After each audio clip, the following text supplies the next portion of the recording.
pošli u zatvor.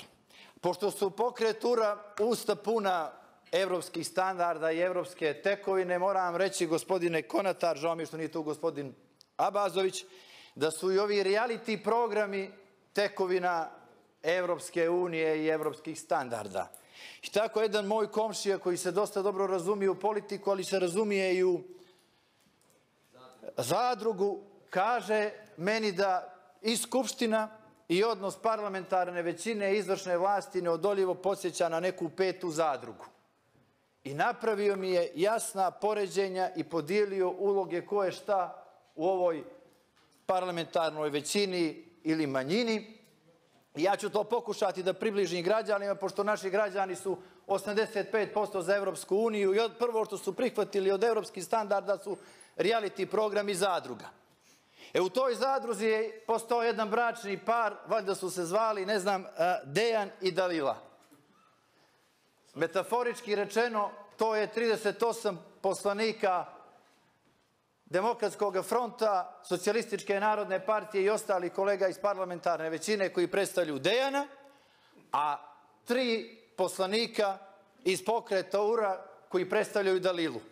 I ušli su kao muž i žena, zakleti na vjernost i vječnost i matičaru i Bogu i kome god hoćete, ali čim su ušli tamo, Dalila je prevarila Dejana i to znate s kim, ne s Duškom Markovićem, nego s Filipom, nekim tamo u liku, evo, Duška Markovića. I nešto ga je prevarila jednom.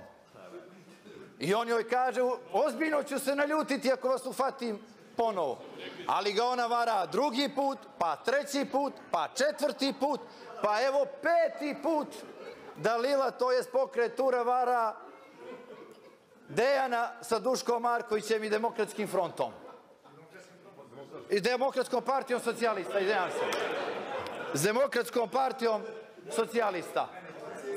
I komplikovani su ove zadruge, ali pošto ste se takli ovih evropskih tekovina, kod Rusa je to mnogo lakše. Kod Dostojevskoga se sve završava samoubistvom.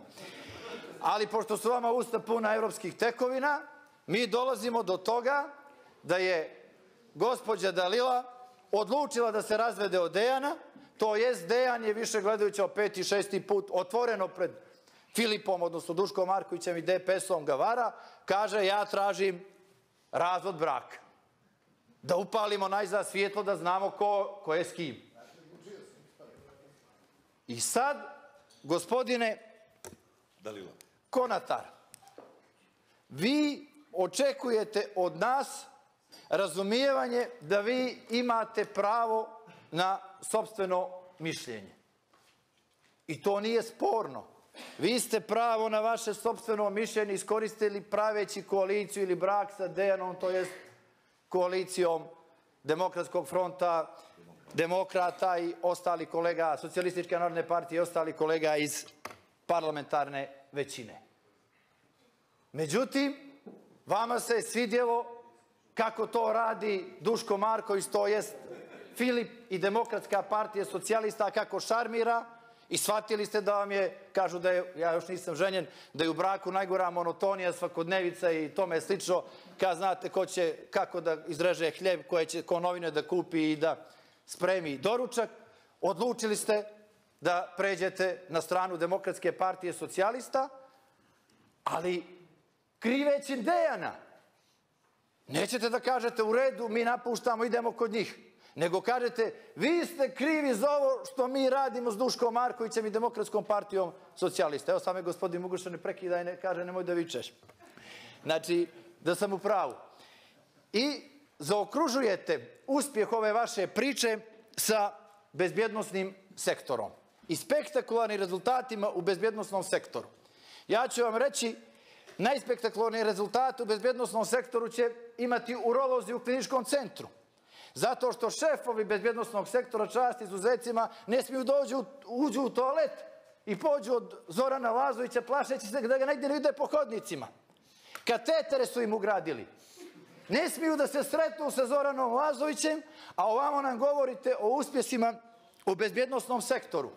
I dolazimo do jednog zaokruženog paradoksa. A to je da će Demokratska partija socijalista, to jest Filip, zajedno sa Dalilom imati i predsjednika Državne izborne komisije i sekretara.